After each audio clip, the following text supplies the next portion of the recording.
Hello friends, പുതിയൊരു വീഡിയോയിലേക്ക് എല്ലാവർക്കും സ്വാഗതം. നമ്മൾ കേരള ബ്ലാസ്റ്റേഴ്സുമായി ബന്ധപ്പെട്ടുള്ള അപ്ഡേറ്റുമായിട്ട് വന്നിട്ടുള്ളത്. കേരള ബ്ലാസ്റ്റേഴ്സ് ഇന്നലെ ഒഡീഷ എഫ്സിക്കെതിരെ 3-2 വിജയം സ്വന്തമാക്കിയിരുന്നു. തോമസ് കോച്ചിന് കീഴിൽ ബ്ലാസ്റ്റേഴ്സ് മികച്ച പെർഫോമൻസാണ് കാഴ്ചവെച്ചുകൊണ്ടിരിക്കുന്നത്. ഇപ്പോൾ ഇതാ തോമസ് കോച്ച് റെക്കോർഡ് സ്വന്തമാക്കിയിരിക്കുകയാണ്. സെർജിയോ ലൊബറ ടീമിനെ ഇന്ത്യൻ ഡിഫൻസ് വെച്ച് തോൽപ്പിക്കുന്ന ISL ചരിത്രത്തിലെ രണ്ടാമത്തെ കോച്ചായി മാറിയിരിക്കുകയാണ് തോമസ് കോച്ച്.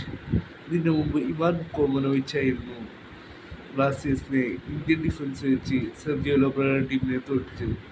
ഇന്നലെ മിലോസ് ഇല്ലാത്ത സാഹചര്യത്തിൽ ഇന്ത്യൻ ഡിഫൻസിനെ ഇറക്കിക്കൊണ്ടായിരുന്നു ഇന്നലെ തോമസ് ഷോട്ട്സ് ബ്ലാസ്റ്റേഴ്സിനെ ഇറക്കിയത്. ബ്ലാസ്റ്റേഴ്സ് വിജയിച്ചു കയറുകയായിരുന്നു. ഇതോടുകൂടി ISL ചരിത്രത്തിലെ രണ്ടാമത്തെ കോച്ചായി മാറി, ഇന്ത്യൻ ഡിഫൻസ് വെച്ച് വിജയം സ്വന്തമാക്കുന്ന രണ്ടാമത്തെ കോച്ചായി മാറി തോമസ് കോച്ച്. മികച്ച പെർഫോമൻസാണ് ബ്ലാസ്റ്റേഴ്സ് തോമസ് കോച്ചിന് കീഴിൽ കാഴ്ചവെച്ചുകൊണ്ടിരിക്കുന്നത്.